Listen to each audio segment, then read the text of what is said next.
إن الحمد لله نحمده ونستعينه ونستغفره ونؤمن به ونتوكل عليه ونعوذ بالله من شرور أنفسنا ومن سيئات أعمالنا من يهده الله فلا مضل له ومن يضلله فلا هادي له ونشهد أن لا إله إلا الله وحده لا شريك له ولا جلد بلد له ولا ولد له ولا والد له ولا مثل له ولا مثال له ونشهد أن سيدنا وسندنا وطبيب أرواحنا ومولانا محمدا عبد الله ورسوله صلى الله عليه وعلى آله وأصحابه وبارك وسلم تسليما كثيرا كثيرا أرسله الله بالحق بشيرا ونذيرا وداعيا إلى الله بإذنه وسراجا وقمرا منيرا وبشر المؤمنين بأن لهم فضلا كبيرا ولا تطع الكافرين والمنافقين والفاسقين ودع أذاهم وتوكل على الله وكفى بالله وكيلا أعوذ بالله من الشيطان الرجيم بسم الله الرحمن الرحيم والشمس وضحاها والقمر إذا تلاها والنهار إذا جلاها والليل إذا يغشاها والسماء وما بناها والأرض وما طحاها ونفس وما سواها فألهمها فجورها وتقواها قد أفلح من زكاها وقد خاب من دساها كذبت ثمود بطغواها إذ انبعث أشقاها فقال لهم رسول الله ناقة الله وسقياها فكذبوه فعقروها فدمدم عليهم ربهم بذنبهم فسواها ولا يخاف عقباها وقال الله تعالى في آية أخرى ما كان محمد أبا أحد من رجالكم ولكن رسول الله وخاتم النبيين وكان الله بكل شيء عليما إن الله وملائكته يصلون على النبي يا أيها الذين آمنوا صلوا عليه وسلموا تسليما اللهم صل على محمد وعلى آل محمد كما صليت على إبراهيم وعلى آل إبراهيم إنك حميد مجيد اللهم بارك على محمد وعلى آل محمد كما باركت على إبراهيم وعلى آل إبراهيم إنك حميد مجيد بلغ العلا بكماله كشف الدجى بجماله حسنت جميع خصاله صلوا عليه وآله بلغ العلا بكماله كشف الدجى بجماله حسنت جميع خصاله صلوا عليه وآله أعوذ بالله من شر لساني ومن شر الفهم ومن شر السمع মহান রব্বুল আলামিনের দরবারে সর্বপ্রথম শুকরিয়া জ্ঞাপন করতেছি যিনি আমাদেরকে মাগরিবের নামাজ জামাতের সহিত আদায় করার তৌফিক ইনায়াত করেছেন। এজন্য সবাই অন্তরে অন্তরে স্থল থেকে কালিমাতুশ শুকর মুহাব্বতের সহিত আদায় করে বলি আলহামদুলিল্লাহ। আল্লাহ রাব্বুল আলামিন আমাকে আপনাকে সৃষ্টি করেছেন একমাত্র আল্লাহ তাআলার গোলামি, আল্লাহ তাআলার হুকুম মোতাবেক দুনিয়ার জিন্দেগিটাকে চালানোর জন্য। আল্লাহ তাআলা এই সঙ্গে ঘোষণা করেন ওমা খালাকতুল জিন্না ওয়াল ইনসা ইল্লা লিয়াবুদুন, ওমা খালাকতুল জিন্না ওয়াল ইনস, আমি আল্লাহ জিন জাতি এবং মানুষ জাতি, কয় জাতি? দুই জাতি, জিন এবং মানুষ, এই দুইটা জাতি আল্লাহ সৃষ্টি করেছেন ইল্লা লিয়াবুদুন, একমাত্র আল্লাহ তাআলার গোলামি করার জন্য। বাকি আমরা যদি এখন প্রশ্নবিদ্ধ করি যে আল্লাহ তাআলা মানুষ এবং জিনকেই আল্লাহর ইবাদতের জন্য বানাইছে, বাকি যত মাখলুক আছে আমরা দেখি বা না দেখি,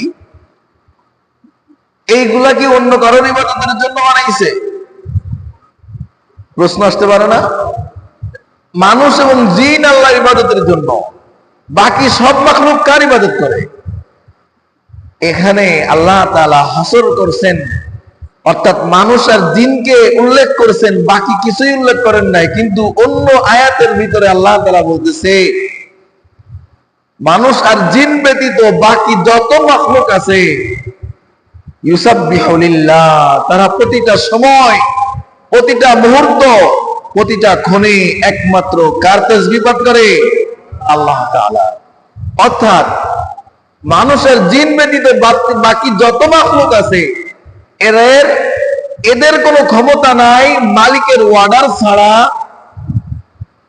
একটা সময় অতিবাহিত করা, একটা মুহূর্তকে অতিবাহিত করার এই সুযোগ বা সময় তাদের নাই। অর্থাৎ প্রতিটা মাখলুক আল্লাহর দিক নির্দেশনা অনুযায়ী চাইলেও চলতে হয়, না চাইলেও চলতে হয়। শুধু একমাত্র মানুষ এবং জিনের ভিতরে আল্লাহ এমন একটা শক্তি দিয়ে দিয়েছেন যে শক্তির আদলে মানুষ চাইলে আল্লাহর শুকরিয়া জ্ঞাপন করতে পারে, আল্লাহর ইবাদতও করতে পারে এবং আল্লাহর সঙ্গে নাফরমানিও করতে পারে। কিন্তু অন্য কোনো মাখলুক আল্লাহর সঙ্গে নাফরমানি করতে পারে না। যেমন ফেরেশতা, আল্লাহ তাআলা ফেরেশতা সৃষ্টি করেছেন, তাদের ভিতরে ওই শক্তি দেয় নাই যে শক্তি মানুষের ভিতরে দিয়েছে। এই জন্য ফেরেশতাদেরকে আল্লাহ বানাইয়া এমন একটা মেজাজ তাদেরকে দিছে, যে মেজাজ আল্লাহ যাকে যেটা বলছে ওই ফেরেশতা ওইটা ব্যতীত আর কিছুই বোঝে না, ওইটা ব্যতীত আর কিছুই বোঝে না। যেমন এক্সাক্ট ফেরেশতা আল্লাহ বানাইছে, বলছে তোমরা রুকুতে থাকো, ব্যাস। ওরা শুধু এতটুকুই বোঝে যে আল্লাহ আমাদেরকে, আমাদের সৃষ্টিকর্তা আমাদেরকে বানাইছে, অর্ডার করছে রুকুতে থাকতে, ব্যাস রুকুতেই থাকতে হয়, এটাই বোঝে, আর কিছুই বোঝে না। এভাবে যত মাখলুক আল্লাহ বানাইছে, আল্লাহ তাআলার দিক নির্দেশনা অনুযায়ী, হুকুম অনুযায়ী প্রতিটা মাখলুক তার জীবনযাপন করে।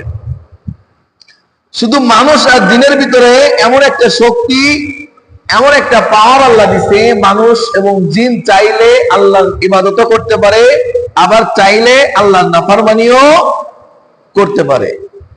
আজকে যে সূরা তাফসীর আমাদের সূরাতুশ শামস, এই শামস নামক সূরার ভিতরে এই প্রাসঙ্গিক আল্লাহ অনেকটা আলোচনা করছে, যেটা আলোচনা সামনে করলে আমরা বুঝতে পারবো। এজন্য আল্লাহ তাআলা বলছেন, ওমা খালাকতুল জিন্না ওয়াল ইনসা ইল্লা লিয়াবুদুন, এই মানুষ, এই জিন জাতি, তোমাদেরকে আমি স্বাধীনতা দিয়েছি, ইচ্ছা শক্তি দিয়েছি, এই জন্য এ নয় যে মনে যা চাইবে দুনিয়ার ভিতরে তাই করবে। না না, শুনে রাখো, আমি আল্লাহ তোমাদেরকে সৃষ্টি করেছি, তোমাদেরকে সৃষ্টি করেছি একমাত্র আমি আল্লাহর গোলামি করার জন্য। এই জন্য আল্লাহ তাআলা এখানে খাস করে জিন এবং মানুষকে উল্লেখ করেছে যে এই দুই জাতিকে আমি আমার ইবাদতের জন্য বানাইছি। এজন্য বিপরীতে যে প্রশ্ন আসে, এই প্রশ্নের কোনো সুযোগ নাই যে অন্য মাখলুক আল্লাহ কি জন্য, কার ইবাদতের জন্য বানাইছে। অন্য আয়াতের ভিতরে বলছে আল্লাহ মানুষ এবং জিন ব্যতীত বাকি সব মাখলুকও কার তাসবিহ পাঠ করে, আল্লাহ তাআলার তাসবিহ পাঠ করে। ইচ্ছায় অনিচ্ছায় সর্ব অবস্থায় মালিকের তাসবিহ পাঠ করতে হয়, মালিকের ইবাদতের ভিতরে মশগুল থাকতে হয়। তা আল্লাহ তাআলা আমাকে আপনাকে বানাইছে আল্লাহর ইবাদতের জন্য, আল্লাহর গোলামি করার জন্য, আল্লাহর দাসত্ব শিকারের জন্য। তা আমরা এখানে যারা আজকে বসছি, এখানে যে আমরা বসছি, এটা কি কোনো মানুষকে খুশি করার জন্য? এখানে কোনো মানুষকে খুশি করার জন্য বসছি? এখানে দুনিয়ার কোনো স্বার্থের জন্য বসছি? না। আল্লাহর গোলামির এই একটা গোলামির কাজও এটা, আল্লাহর কোরআনের আলোচনা করা, আল্লাহর কথার আলোচনা শোনা, এটাও আল্লাহর ইবাদত। এটাও কি আল্লাহ তাআলার ইবাদত। অর্থাৎ এই মুহূর্তে আমাদের এই কোরআনের মজলিসে কোরআন সম্পর্কে, কোরআনের কথা, আল্লাহ তাআলার কথা আলোচনা করা হচ্ছে। এই মুহূর্তে যারা জরুরি কাজ ব্যতীত যারা এদিক ওদিক অনর্থক সময় নষ্ট করতেছি, তাদের জন্য জরুরি আল্লাহ তাআলার এই জিকিরগুলো শ্রবণ করা। আল্লাহ তাআলা কি বলছেন এই কথাগুলো শোনা এবং বোঝা আমলের নিয়তে। এখন আমার আপনার জন্য এটাই ইবাদত। অনর্থক সময় নষ্ট এক সাইডে, আমার জরুরত হুদাই চার দোকানে বসে গল্প করা। দ্বিতীয়ত একদিকে কোরআনের তাফসীর। এখন আমার জন্য কর্তব্য কি? শয়তান এখানে ডিভাইডেড সৃষ্টি করে দিয়ে বলতেছে ওইটা হচ্ছে আল্লাহর ইবাদত আর এটা হচ্ছে শয়তানের কাজ। শয়তান আমাকে আপনাকে ফুসলিয়ে ফাসলিয়ে আল্লাহর ইবাদত থেকে কিভাবে বিরত রাখা যায়, দূরে রাখা যায়।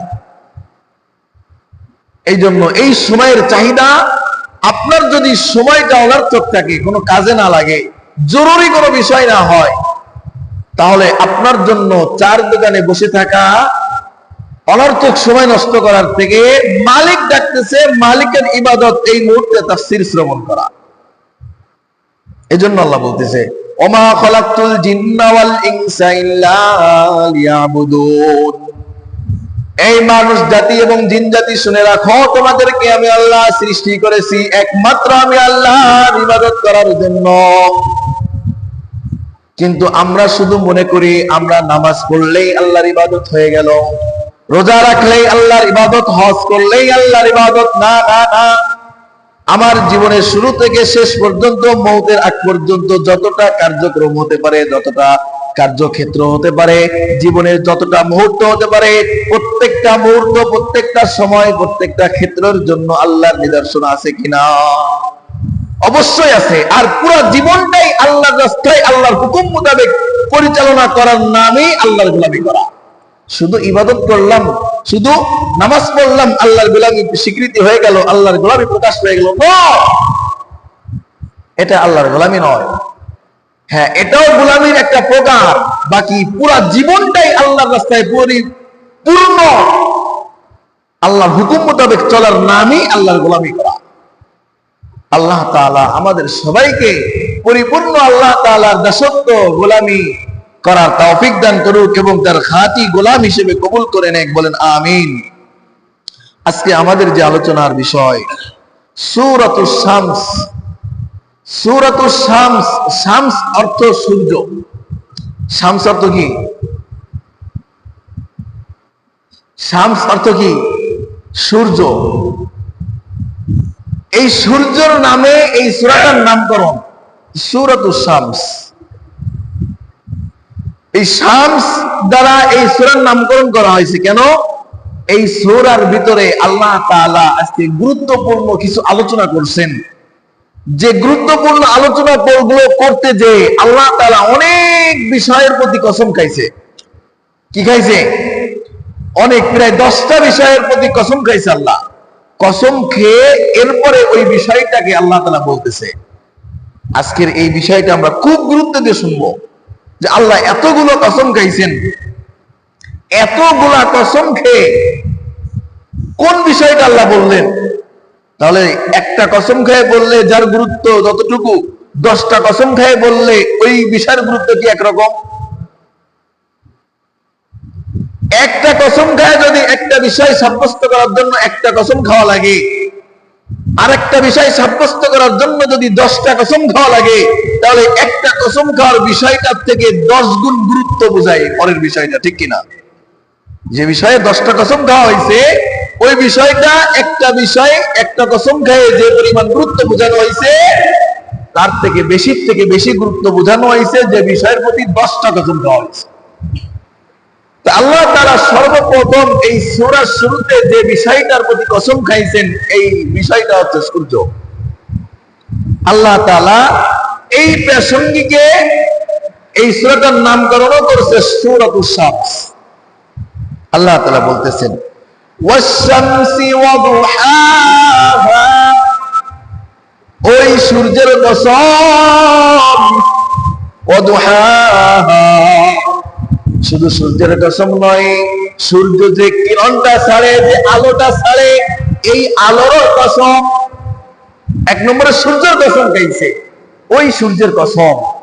ওয়াদুহাহা, এরপরে আল্লাহ বলতেছেন শুধু সূর্য নয়, সূর্য যে আলো ছাড়ে এই আলোটারও কসম, কারণ এই আলোর ভিতরে আল্লাহ তাআলার অসংখ্য অগণিত নিয়ামত আল্লাহ ঢুকায় রাখছে, বলে সুবহানাল্লাহ। সূর্যের আলোর দাম আছে নি? সূর্য যদি শুধু হইতো, আলো যদি না ছাড়তো, দিন হইতো, সকাল হইতো? সূর্য আছে, আলো নাই, লাভ আছে না। তাহলে সূর্য থাকলেই হবে না, সূর্যের ভিতরে কি থাকতে হবে? পাওয়ার থাকতে হবে, শক্তি থাকতে হবে, কিরণ থাকতে হবে। যেমন মানুষ একজন আছে অসুস্থ, বিছনায় ধরা, উঠতেও পারে না, দাঁড়াইতেও পারে না, হাঁটতেও পারে না। এই ব্যক্তি আরেক ব্যক্তি সুস্থ, এই দুই ব্যক্তি কখনো সমান হইতে পারে? যেমন একটা গল্প শোনাই, এক ব্যক্তি মুসাফির সফরে বের হয়েছে, মরুভূমির রাস্তা দিয়ে হাঁটতে হাঁটতে এক পর্যায়ে অনেক বেশি ক্লান্ত, এখনো তার গন্তব্য অনেক দূরে, হাঁটতে হাঁটতে ক্লান্ত হয়ে গেছে। আল্লাহর কাছে দোয়া করতেছে, আল্লাহ রব্বুল আলামিন আমাকে একটা ঘোড়ার ব্যবস্থা করে দাও। কিসের ব্যবস্থা? কি জন্য? আচ্ছা, ঘোড়া কেন চাইলো? ঘোড়ায় সওয়ারি হয়ে ঘোড়ার উপরে উঠে তার সফর সম্পন্ন করবে। কিন্তু দেখেন যেভাবে দোয়া করছে আল্লাহ, দোয়াটা ঠিক ওইভাবে কবুল করছে। ওই ব্যক্তি চাইতেছে, কষ্ট হয়ে গেছে, সফরে গন্তব্যে পৌঁছানোর জন্য অনেক পথ পাড়ি দিতে হবে, দোয়া করলো আল্লাহ একটা ঘোড়ার ব্যবস্থা করে দাও। রাস্তায় প্রতিমধ্যে অন্য মুসাফিরের সঙ্গে দেখা, ওই মুসাফির দেখে যে একটা ঘোড়ার উপরে সওয়ারি হয়ে যাইতেছে, কিন্তু কোনো না কোনো সমস্যার কারণে রাস্তার ভিতরে স্থগিত হয়ে গেছে, দাঁড়ায় গেছে। দেখে তার ঘোড়াটা প্রেগনেন্ট, তার ঘোড়াটা প্রসবের সময় হয়ে গেছে, বাচ্চা প্রসব করবে। এখন এই যে সওয়ারি, ঘোড়ার সওয়ারি, এই ব্যক্তির ঘোড়া প্রসব করলো, বাচ্চা হইলো, একটা ঘোড়ার বাচ্চা। এখন এই ব্যক্তি দেখতেছে যে আমি নিজের, আমার কাছে যে সামিয়ানা আছে, এই সামানা নিয়ে আমার সওয়ারির উপরে যাইতে আমার কষ্ট হচ্ছে, এই বাচ্চা নিব কিভাবে, এই বাচ্চা কিভাবে নিব। এখন ওই ব্যক্তি খুঁজতেছে এই বাচ্চাটা কাউকে দান করে যাব, বাচ্চাটা কাউকে দান করে যাব। ইতিমধ্যে ওই যে ব্যক্তি দোয়া বলছে যে আল্লাহ একটা ঘোড়ার ব্যবস্থা করে দাও, ওই ব্যক্তি উপস্থিত। ওই ব্যক্তি যখন উপস্থিত, তখন এই সওয়ারিওয়ালা বলতেছে, ভাইজান আসছেন, বড্ড উপকার করছেন আমাকে। বলে কেন? বলে এই ঘোড়াটা আপনাকে দান করলাম, আপনাকে হাদিয়া দিলাম, আপনি নিয়ে নেন। এই বলে ওই সওয়ারি তার ঘোড়া নিয়ে চলে গেল। এখন যে ব্যক্তি মুসাফির, হাঁটতে হাঁটতে ক্লান্ত, তার গন্তব্যে পৌঁছাতে এখনো অনেক পথ পাড়ি দিতে হবে, দোয়া করেছিল কি আল্লাহ একটা ঘোড়ার ব্যবস্থা করে দাও। আল্লাহ ঘোড়ার ব্যবস্থাটা কি করে দিছে, এমন ঘোড়ার ব্যবস্থা করছে, ঘোড়ার উপরে শেষ বাড়ি করবে কি, ঘোড়াকে তার কোলে করে নিয়ে যেতে হবে, ঠিক কিনা? তাহলে ঘোড়া ঠিকই দিছে আল্লাহ, কিন্তু ঘোড়ার উপরে ওঠার জন্য না, ঘোড়াকে কোলে করে নিয়ে যাওয়ার জন্য। এই জন্য যে জিনিসটা আমাদের প্রয়োজন, ওই জিনিসটার ভিতরে যদি ওই শক্তি না থাকে, তাহলে ওটা দিয়ে আমাদের কোনো কাজে আসবে। এই মুসাফির ব্যক্তি দোয়া করছে একটা ঘোড়ার জন্য, ঘোড়ার উপরে সওয়ারি করে যাইব। আর এমন ঘোড়া আল্লাহ তাকে দিছে যে ঘোড়াকে কান্দে করে নিয়ে যাইতে হইব। এই ঘোড়ার উপরে উঠা তো দূরের কথা, তার উপরে ঘোড়াকে উঠে নিয়ে যাইতে হইব, ঠিক কিনা? তাহলে এই ঘোড়ার কোনো দাম আছে? নাই। ঠিক আল্লাহ তাআলা ডাক দিয়ে বলতেছেন, ওয়াশ-শামসি ওয়া দুহাহা, ওই সূর্যের কসম, শুধু সূর্য নয়, ওয়া দুহাহা, তার আলো, তার কিরণের কসম। কারণ কিরণ ছাড়া সূর্যের কোনো দাম, আলো ছাড়া সূর্যের কোনো দাম নাই। তাহলে আলোরও দাম আছে, সূর্যেরও দাম আছে, এটা দ্বারা বোঝা যায়। আবার সূর্য ছাড়া আলোরও কোনো দাম নাই। আলোটা বেরোবে কোত্থেকে? আলোটা বেরোবে কোত্থেকে? সূর্য যেমন গুরুত্বপূর্ণ, আলোটাও গুরুত্বপূর্ণ। আলো ছাড়া সূর্যের দাম নাই, সূর্য ছাড়া আলোর দাম নাই। এই জন্য আল্লাহ কসম করতেছে, ওয়াশ-শামসি ওয়া দুহাহা, ওই সূর্যের কসম এবং তার আলোর কসম। ওয়াল কমারি ইযা তালাহা, সূর্য যখন ডুবে যায় তখন আকাশে কি দেখা যায়? সূর্য ডুবে যাওয়ার পরে আকাশে কি আসে? চাঁদ। কি আসে? চাঁদ। আল্লাহ তাআলা বলতেছেন, ওয়াল কমারি ইযা তালাহা, এবং ওই চন্দ্রের কসম, যে চন্দ্র সূর্যকে অনুসরণ করে। মানে অনুসরণ করে মানে কি? সূর্য চলে যাওয়ার পর চন্দ্র আসে। সূর্য থাকা অবস্থায় চন্দ্রের কোনো দাম আছে? সূর্যের আলো আর চন্দ্রের আলো কি এক সমান? সূর্য যে পরিমাণ দুনিয়াটাকে আলোকিত করে, চন্দ্র কি ওই পরিমাণ দুনিয়াকে আলোকিত করতে পারে? এই জন্য সূর্য থাকা অবস্থায় চন্দ্রের, চাঁদের কোনো দাম নাই। তাই আল্লাহ তাআলা বলতেছে, ওয়াল কমারি ইযা তালাহা, ওই চন্দ্রের কসম, যে চন্দ্রের দাম আছে। কোন চন্দ্র? যেটা সূর্য ডুবে যাওয়ার পর উদিত হয়, ওই চাঁদের কসম। ওয়ান-নাহারি ইযা জাল্লাহা, আল্লাহ তাআলা পরবর্তীতে কসম করছে, ওয়ান-নাহার, এই দিনের আলো, এই দিনের কসম। ইযা জাল্লাহা, যখন তা সব কিছুকে আলোকিত করে, সব কিছুকে একেবারে স্পষ্ট করে দেয়, সব কিছুকে মানুষের অগোচরে এনে দেয়, এই দিনের কসম। 4 নম্বরে আল্লাহ তাআলা বলতেছে, ওয়াল লাইলি ইযা ইয়াগশাহা, ওই রাত্রের কসম, যে যখন তা অন্ধকার আচ্ছন্ন করে ফেলে, অর্থাৎ সূর্য থাকে না, পুরো পৃথিবীটাকে অন্ধকারাচ্ছন্ন করে দেয়। আর এই অন্ধকারও মানুষের জন্য অনেক অনেক বেশি উপকার, অনেক বেশি উপকারী। এর তাফসীর, বিস্তারিত তাফসীর আমি গত তাফসীরে পড়ছি, যে রাতটা আমাদের জন্য কতটা প্রয়োজন।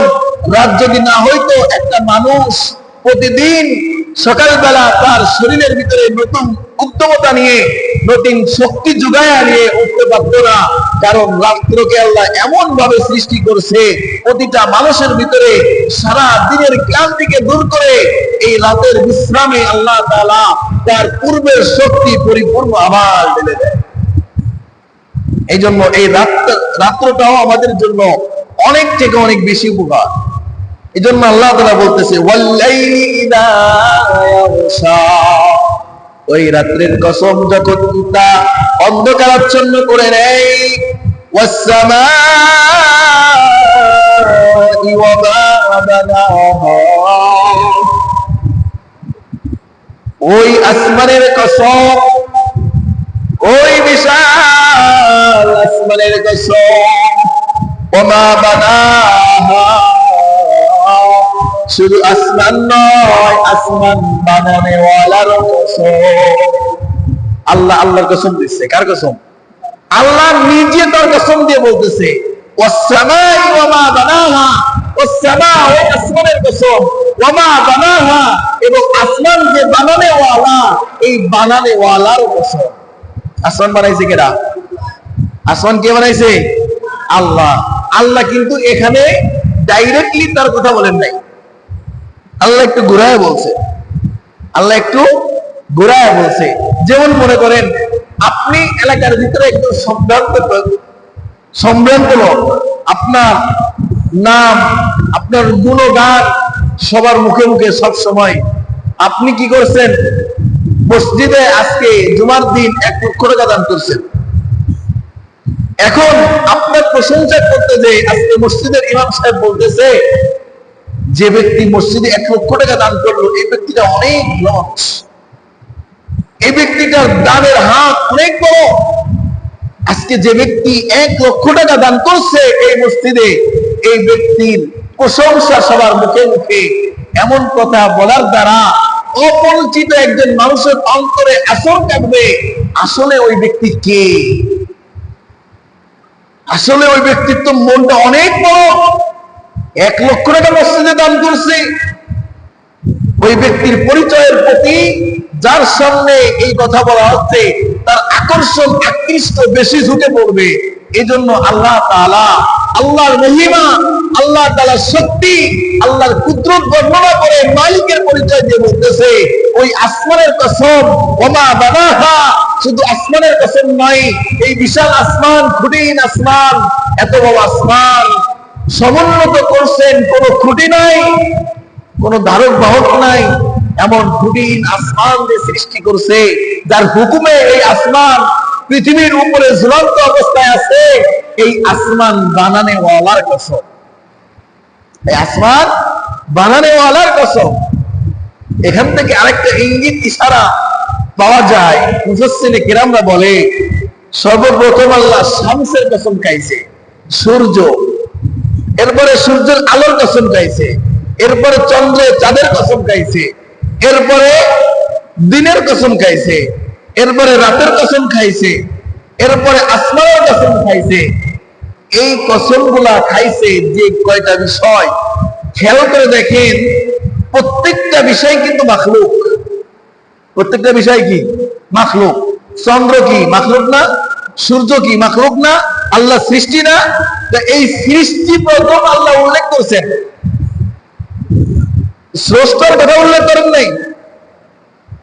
আসমান, জমিন, চন্দ্র, তারা, সূর্য, গ্রহ, নক্ষত্র, এইগুলোর কসম আল্লাহ আগে খেয়ে এরপরে বলতেছে ওয়া মা বানাহা, এইগুলা যে বানাইছে সেই সত্তার কসম, সেই মালিকের কসম, সেই আল্লাহর কসম। এই কথা দ্বারা মুফাসসিরে কিরাম লেখে, কোন ব্যক্তির মহিমা, কুদরত, কোন ব্যক্তির বড়ত্ব প্রকাশ করতে গেলে এই ব্যক্তির যত ভালো দিক আছে, ভালো গুণ আছে, ভালো কর্মকাণ্ড আছে, এইগুলো উল্লেখ করলে ওই ব্যক্তির পরিচয় ওই কাজগুলোর ভিতরে প্রস্ফুটিত হয়ে যায়, ঠিক কিনা? যেমন আমি বললাম, আমাদের এই মসজিদের রাস্তাটা একজন ব্যক্তি করে দিয়েছেন। যে ব্যক্তি মসজিদের রাস্তাটা করে দিয়েছে, এই ব্যক্তি মসজিদে 10টা ফ্যান দান করেছে। যে ব্যক্তি নাস্তা করেছে, মসজিদে দান করেছে, এই ব্যক্তি 10টা ফ্যামিলিকে, অনাথ ফ্যামিলিকে, যে ফ্যামিলির কিছুই নাই, একেবারে দরিদ্র ফ্যামিলিকে সাহায্যের হাত বাড়ায় দিয়েছে। এই ব্যক্তি আবার রাস্তার পাশে জনকল্যাণে একটা যাত্রী ছাউনি করেছে। এভাবে সিফাত বর্ণনা করতে করতে করতে করতে বললাম, ওই ব্যক্তি আমাদের মজলিসে উপস্থিত আছে। এই যে কতগুলা তার প্রশংসা করলাম, তার কর্মকাণ্ড গুলো উল্লেখ করলাম, করার পর বললাম ওই ব্যক্তি উনি। এখন ওনার পরিচয় আর দিতে হবে না, ওনার পরিচয় পেয়ে গেছি। যেগুলো কর্মকাণ্ড উনি করছেন, যত ভালো কাজগুলো করছেন, এই কাজের ভিতরে ওই ব্যক্তি কেমন এই স্বভাব চরিত্র গুলো ঘুরে উঠছে, ঠিক কিনা? ঠিক আল্লাহ তাআলা চন্দ্র বানাইছে, সূর্য বানাইছে, তারকারাজি বানাইছে, আসমান বানাইছে, এই দিন বানাইছে, দিনের আলো বানাইছে, রাত্রি বানাইছে, রাত্রির অন্ধকার বানাইছে, মানুষ বানাইছে, সব কিছু বানাইছে। তাহলে বানানে ওয়ালা কত মহিমাওয়ালা, বানানে ওয়ালা কত শক্তিশালী, বানানে ওয়ালা কত ক্ষমতাওয়ালা। এরপরে দেয় আল্লাহ তাআলা মাখলুকের ভিতরে নিজের পরিচয় দিয়ে, এরপরে আল্লাহ নিজের পরিচয় ব্যক্ত করে বলতেছে, ওমা বানাহা, এই সৃষ্টিকুল যে সৃষ্টি করেছে, বানাইছে, ওই বানানেওয়ালার কসম, ওই বানানেওয়ালার কসম। এরপরে বলতেছে ওয়াল আরদি ওমা তাহাহা, এই জমিনের কসম, এই জমিনের কসম। ওমা তাহাহা, জমিন যিনি বানায়া একেবারে সমতল করে রাখছেন, বিস্তৃত করে দিছেন, বিছায়া দিছেন, মানুষের জন্য বসবাস উপযোগী বানাইছেন, প্রত্যেকটা মাখলুকের জন্য বসবাস উপযোগী বানাইছেন, ওই সত্তার কসম। কারণ জমিনটা বানাইছে, এই দুনিয়াটা, পৃথিবীটা কিন্তু পানির উপরে। একদিন আলোচনা করেছিলাম, এই জমিনটা কিসের উপরে? পানির উপরে। পানির উপরে কিছু ধুইলে কিন্তু টলমল করে, ঢেলে দুলে দুলতে থাকে। কিন্তু আল্লাহ এত বড় জমিন বানাইলেন, এত ভার জমিন বানাইলেন, এত ওয়েটওয়ালা জমিন বানাইলেন, যে জমিটা পানির উপরে রাখার পরেও টলমল করে না, হেলে না, দোলে না। তাহলে এর ভিতরে কুদরত আছে কিনা? আছে। এই জন্য আল্লাহ বলতেছেন ওয়াল আরদি ওয়া মা তাহাহা, এই জমিনের কসম, যে জমিন আল্লাহ বানাইছেন, তিনি বানাইছেন। ওমা তাহাহা, এবং শুধু বানাই নাই, বানায় মানুষের জন্য বিস্তৃত করে দিবেন, বিছায়া দিবেন। ওয়া নাফসি ওয়া মা সাওয়াহা, এবার আসতেছে আসল আলোচনায়।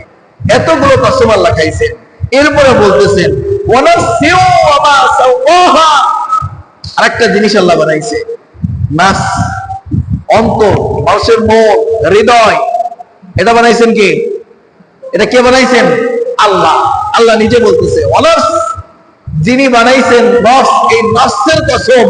ওমা সাওয়াহা, এবং নফস বানাইয়া নফসটাকে সুঠাম করছেন, সুবিস্তৃত করছেন, যেখানে যেমন প্রয়োজন সেখানে সেভাবে বানাইছেন। এই রবের কসম, এই সত্তার কসম। নফসের কসম খেয়েও আল্লাহ বলতেছে, কি বলতেছে? ফাআলহামাহা ফুজুরাহা ওয়া তাকওয়াহা, শুধু নফস বানায় খেলতো না। কারণ নফস, মনটা তো একটা জানোয়ারেরও আছে। কি আছে? জীবন। যে জীবনটা, এই জীবনটা কিন্তু একটা প্রাণীরও আছে। কিন্তু আল্লাহ এখানে বলতেছেন ফাআলহামাহা ফুজুরাহা ওয়া তাকওয়াহা। একটু আগে বলছি না, মানুষ আর জিনের কথা আল্লাহ উল্লেখ করেছেন আলাদা করে। মানুষ আর জিনকে আল্লাহ আল্লাহর ইবাদতের জন্য বানাইছে। এই যে কথাটা আল্লাহ এখানে বলতেছেন, দেখেন আল্লাহ নফস বানাইছেন, এবং কিছু নফসের ভিতরে আল্লাহ ঢেলে দিয়েছেন ফুজুরাহা, পাপ করার স্বাধীনতা। কিসের স্বাধীনতা? নাফরমানির স্বাধীনতা। ওয়া তাকওয়াহা, এবং তাকওয়া অবলম্বন করা, আল্লাহ ভীরুতা, আল্লাহর গোলামি করার স্বাধীনতা, শক্তি, ইচ্ছাও ঢেলে দিয়েছেন। এটা হচ্ছে মানুষ আর জিন। এটা কারা? অন্তর বানাইছে, মন বানাইছে, নফস বানাইছে, জান বানাইছে। এই জান বানানোর পরে জানের ভিতরে, অন্তরের ভিতরে, মনের ভিতরে ভালো মন্দ বুঝ ঢেলে দিচ্ছেন দুই জাতির ভিতরে। কয় জাতি? মানুষ এবং জিন। মানুষ এবং জিন। এই জন্য আল্লাহ ওই আয়াতে ওমা খালাকতুল জিন্না ওয়াল ইনসা ইল্লা লিয়াবুদুন উল্লেখ করেছে কেন? বলে এই দুই জাতির ভিতরে এই গুণ ও সিফাত ঢেলে দিছে যেটা অন্য কোনো মাখলুকের ভিতরে আল্লাহ দেয় নাই।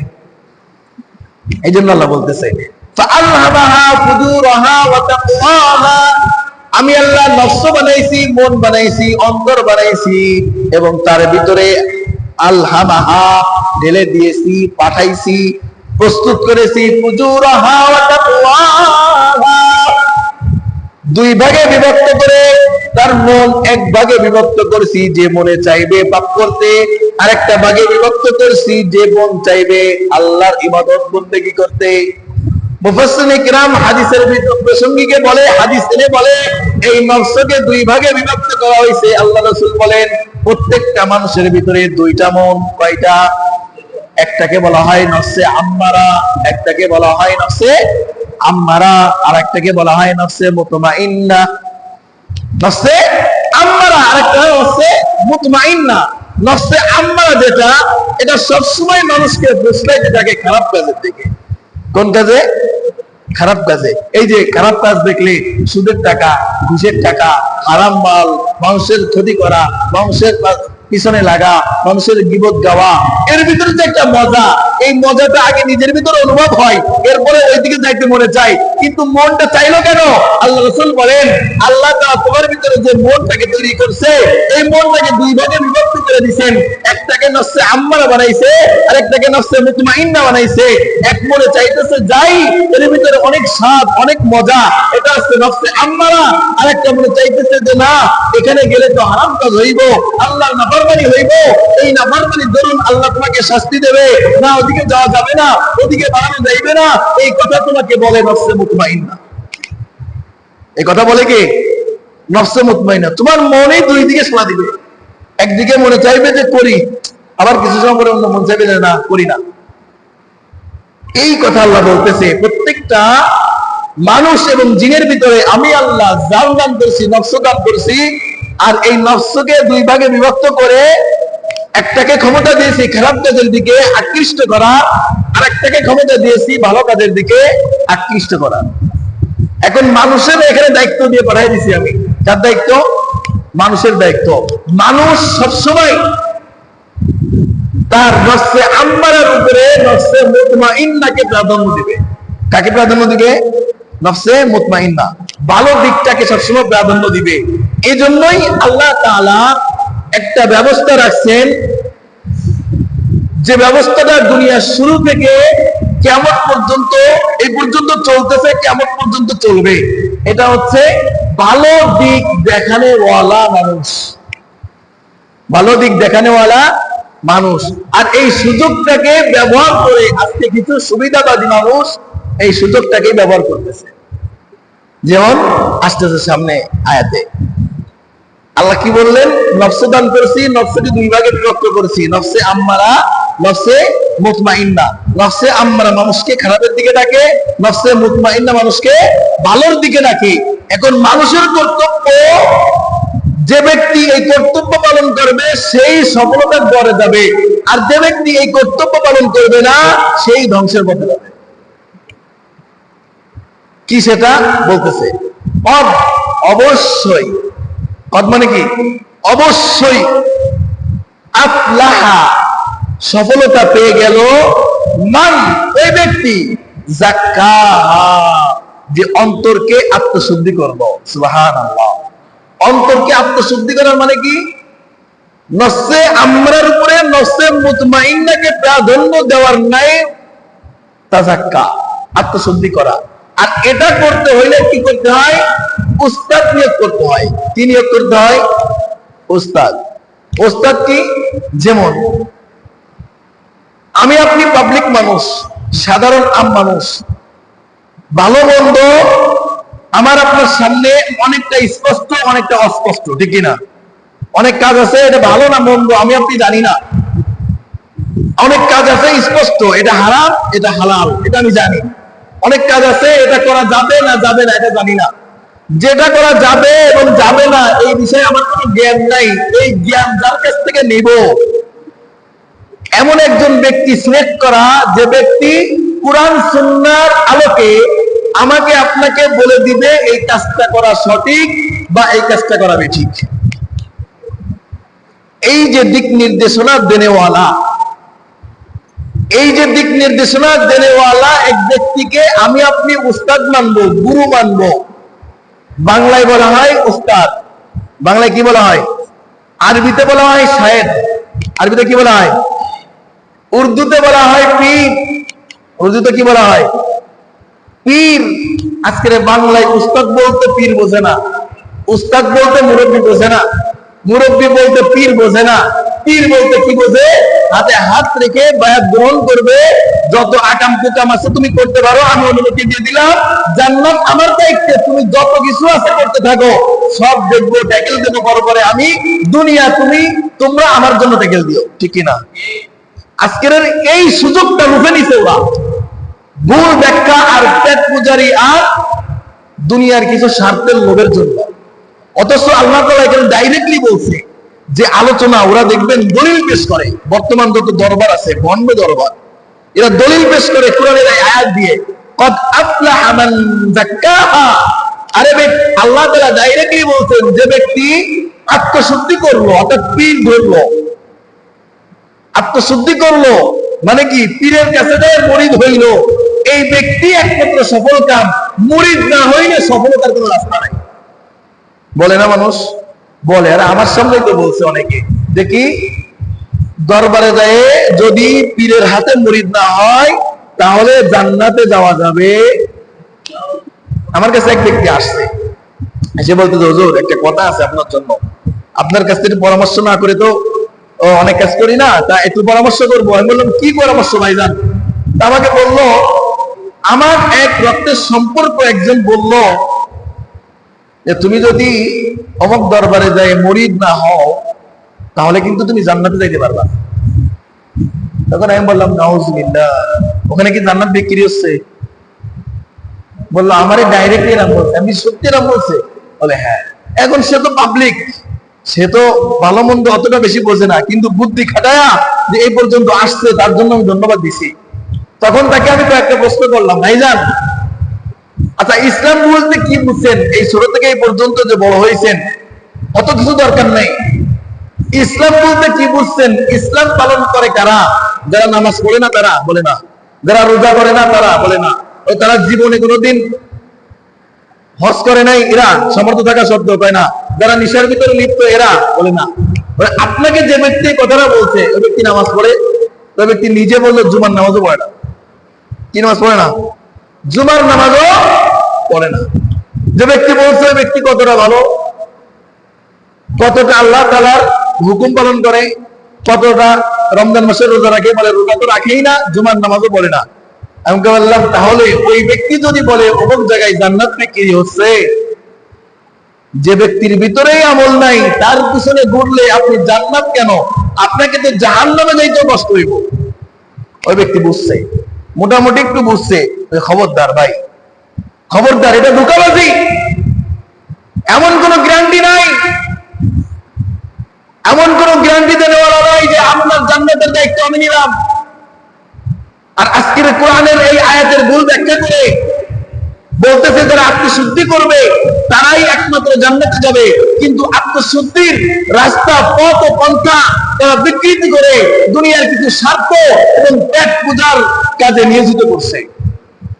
কিন্তু যে ব্যক্তি এই আয়াত দ্বারা ব্যাখ্যা করে, আয়াত দ্বারা দলিল দেয়, আগের আয়াত মনে হয় জীবনে পড়ে নাই। যদি পড়তো তাহলে তো কমপক্ষে জানতো, যদি পারতো তাইলে নাই পড়তো।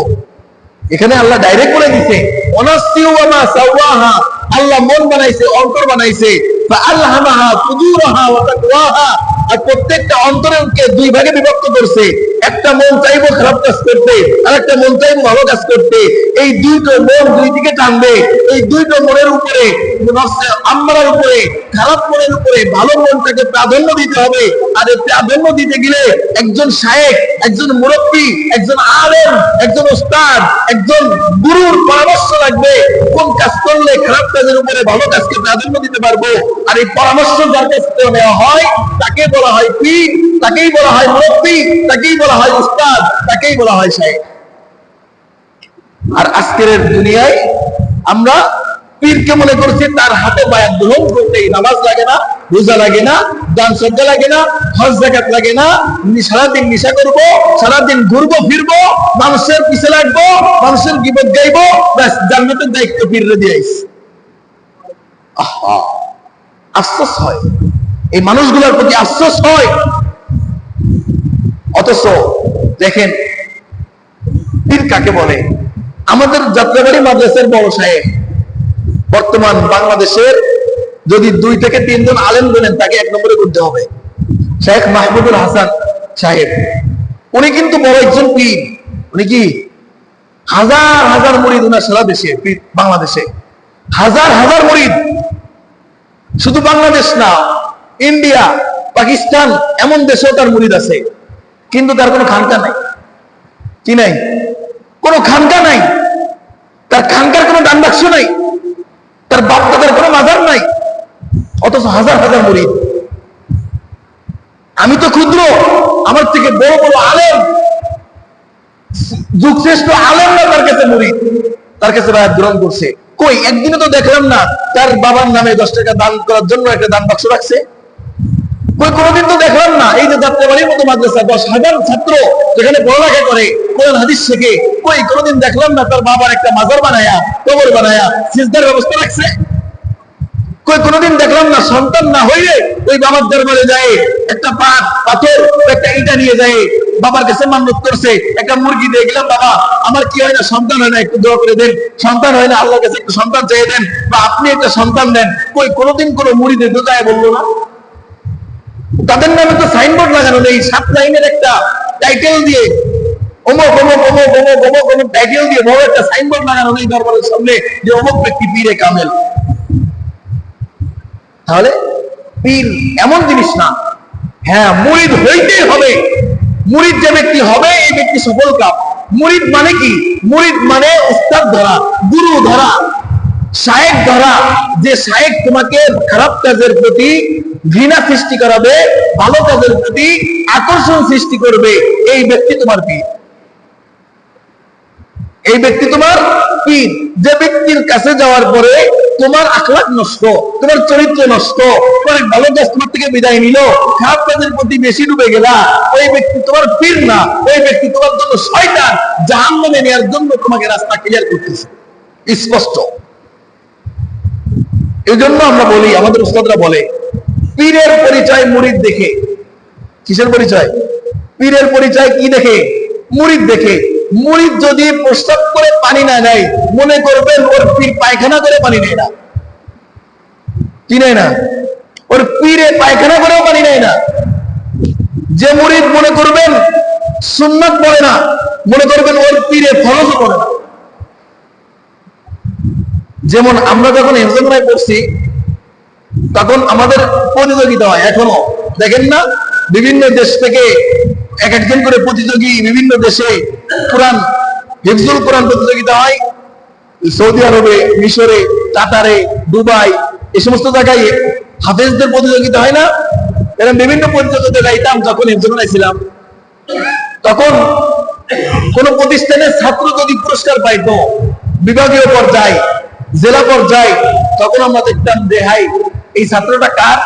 অমুক মাদ্রাসার, অমুক মাদ্রাসার শিক্ষককে অমুক ব্যক্তি। ওরে বাবা, এই শিক্ষক তো কঠিন শিক্ষক, এই শিক্ষকের ইয়াদ, এই শিক্ষকের হেস তো অনেক কড়া, তার ছাত্র পড়া, ঠিক কিনা? আমাদের ছাত্ররা আকর্ষিত হইতো, আকর্ষণ হইতো ওই উস্তাদের দিকে। যেমন আমাদের মাদ্রাসার এক ছাত্র জেলা পর্যায়ে ফার্স্ট হয়েছে। ফার্স্ট হইলে ওই ছাত্র যখন পুরস্কার নিয়ে আসতেছে তখন অন্য ছাত্ররা ভিড়ে ধরছে, ভাইজান আপনি কোন মাদ্রাসার ছাত্র? তা আমি শঙ্কর প্রসাদ নুরানি হাফিজিয়া মাদ্রাসার ছাত্র, ওই নোয়াপাড়াতে। নোয়াপাড়াতে ওই মাদ্রাসার শিক্ষকের নাম কি? ওই সিদ্দিক সাহেব, হাফেজ সিদ্দিকুর রহমান। বলে হাফেজ সিদ্দিক সাহেব তো অনেক কড়া মানুষ, অনেক ইয়াদওয়ালা মানুষ। কেন? তার ছাত্র পুরস্কার নিছে, 30 পারা গ্রুপে ফার্স্ট হয়েছে, নিশ্চয় শিক্ষক বলো, এজন্য ছাত্র বের হয়েছে, বলো ঠিক কিনা? তা শিক্ষকের পরিচয় হবে ছাত্র দিয়ে, আরে পীরের পরিচয় পাবো তো পীর দেখে না, পীরের পরিচয় পাবো তার প্রত্যেকটা মুরিদের দিকে তাকায়, ঠিক কিনা?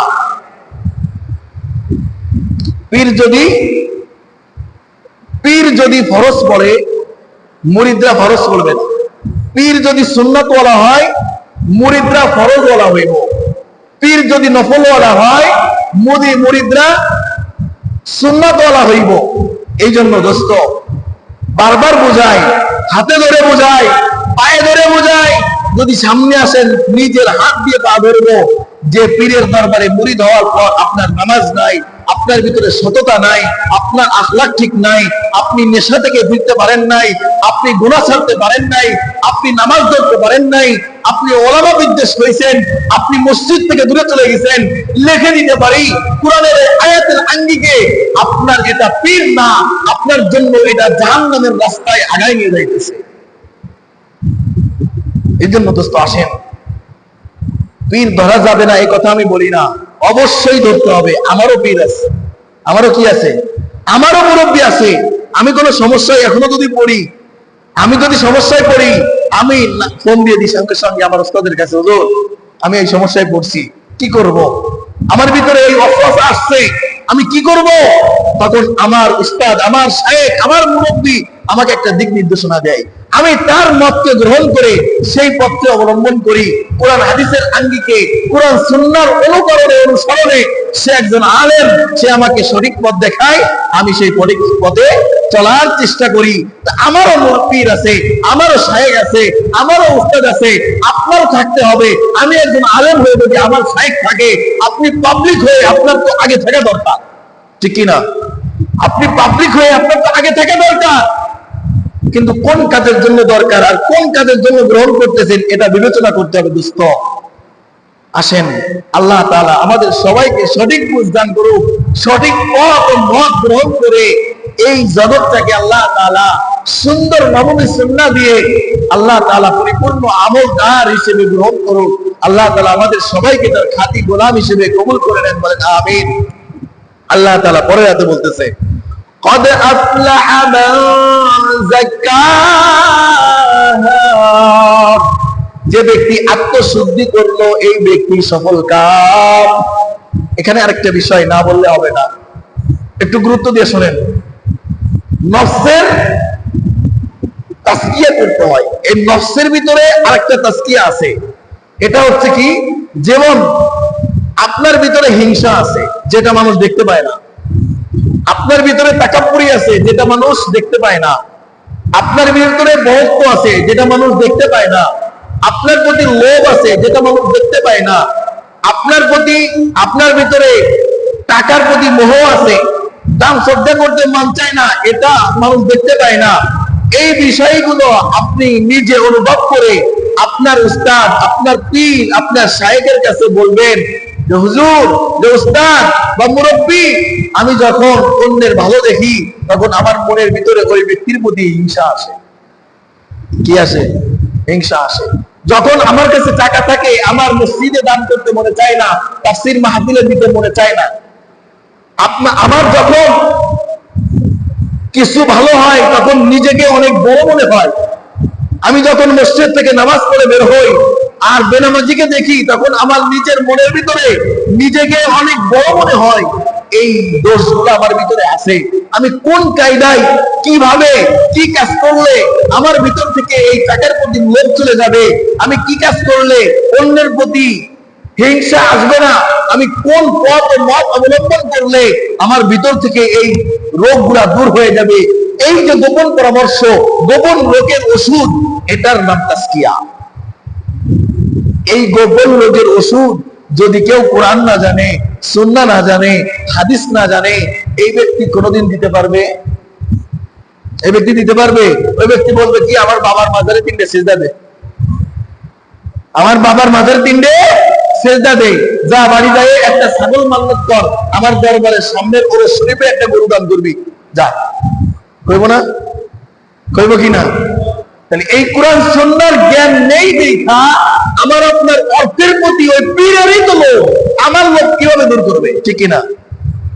আমার অর্থের প্রতি, আমার গরুর প্রতি, আমার ছাগলের প্রতি, আমার 10 টাকা দানের প্রতি তো ওই পীরের লোভ, তাহলে ওই পীর কিভাবে আমার ভিতরে থেকে টাকার প্রতি লোভ দূর করবে? এই জন্য দোস্ত, পীর ধরবেন খারাপ কাজ ছেড়ে ভালো কাজ দেখানো ওয়ালা পীর। পীর ধরবেন আখলাক খারাপটা ছেড়ে দিয়ে ভালোটার প্রতি প্রতিষ্ঠিত হওয়ার লক্ষ্যে। মুরব্বী ধরবেন আমলহীন জিন্দেগিকে আমল ওয়ালা জিন্দেগি করার জন্য। পীর ধরবেন হিংসা দূর করে হিংসা মুক্ত জীবন যাপনের জন্য। পীর ধরবেন লোভ, হিংসা, বিদ্বেষ, টাকা পরিবর্ত সবকিছু ধুয়ে ফেলে সাদা মাথা একদম মানুষ হওয়ার লক্ষ্যে, আল্লাহর গোলামি করার লক্ষ্যে, রাসূলকে পরিপূর্ণ ইতাআত করার লক্ষ্যে, কোরআন সুন্নাহ দিয়ে জীবন যাপনের লক্ষ্যে পীর ধরবেন, মুরব্বী ধরবেন। অন্য কোনো উদ্দেশ্যে যদি পীর ধরেন, এটা পীর হবে না, আপনার জন্য জাহান্নামের কারণ হবে। আল্লাহ তাআলা আমাদের সঠিক বুঝদান করুন, বলেন আমিন। দুই পরের আয়াতে আল্লাহ বলতেছেন ওয়াকাদ খাবা মান দাসাহা, যে ব্যক্তি আত্মশুদ্ধি করবে না এই ব্যক্তি ধ্বংস। আত্মশুদ্ধি মানে কি? ওই যে বললাম অন্তর দুই ভাগে বিভক্ত। অন্তরের কয়টা? দুইটা, একটা খারাপের দিকে টানে, একটা ভালোর দিকে টানে। আপনি যদি এই নফসকে দমন না করে, খারাপ নফসকে দমন না করে যদি খারাপ নফসকে প্রাধান্য দেন, তাহলে আপনার প্রতি ওই খারাপটা প্রাধান্য পায় গেল, আপনি ধ্বংস, অর্থাৎ আপনি জাহান্নামে হয়ে গেলেন। সুদের টাকা সামনে আসছে, যে ভাইজান আমার 5,000 টাকা দেন, সামনের মাসে আপনাকে 5,500 টাকা দেব। কত? 5,500 টাকা দেব। যদি বাই চান্স মিস হয়, পরের মাসে 5,000 টাকা বজায় দিব। পরের মাসে 6,100 টাকা।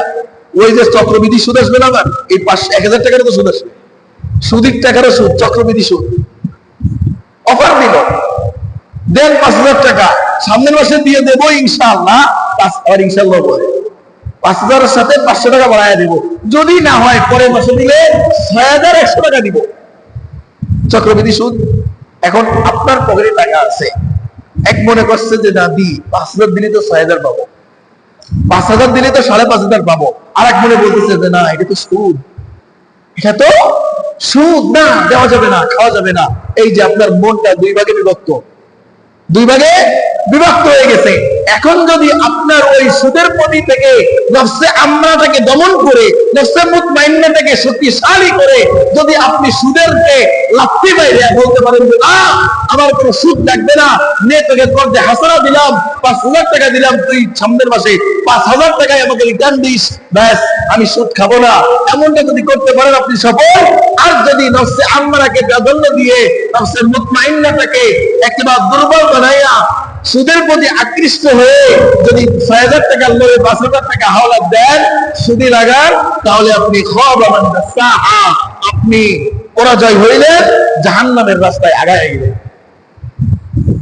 এর নাম আত্মশুদ্ধি। দোস্ত, মানুষকে দেখে হিংসা আসে, এই হিংসা দূর করার নাম আত্মশুদ্ধি। ফরজ পড়ার পর সুন্নাত পড়তে বলে চাই না, ফাঁকি দিয়ে সুন্নাত পড়বো না, বেতরে পড়বো না, জায়গা বাড়ি জায়গা যাই, ওদিকে যাই, চার দোকানে বসিগা।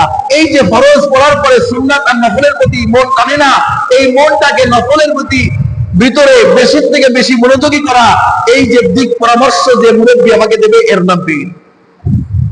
বুঝছেন? তাহলে পীর মানে কি? পীরের হাতে বায়াত গ্রহণ করলাম, পীরের সাথে বসে গান দেখাইলাম, পীরের সাথে বসে গান দেখাইলাম, পীরের সাথে বসেই মদ খাইলাম, না, এটা পীর না দোস্ত, এটা তোমার জন্য জাহান্নামের কারণ।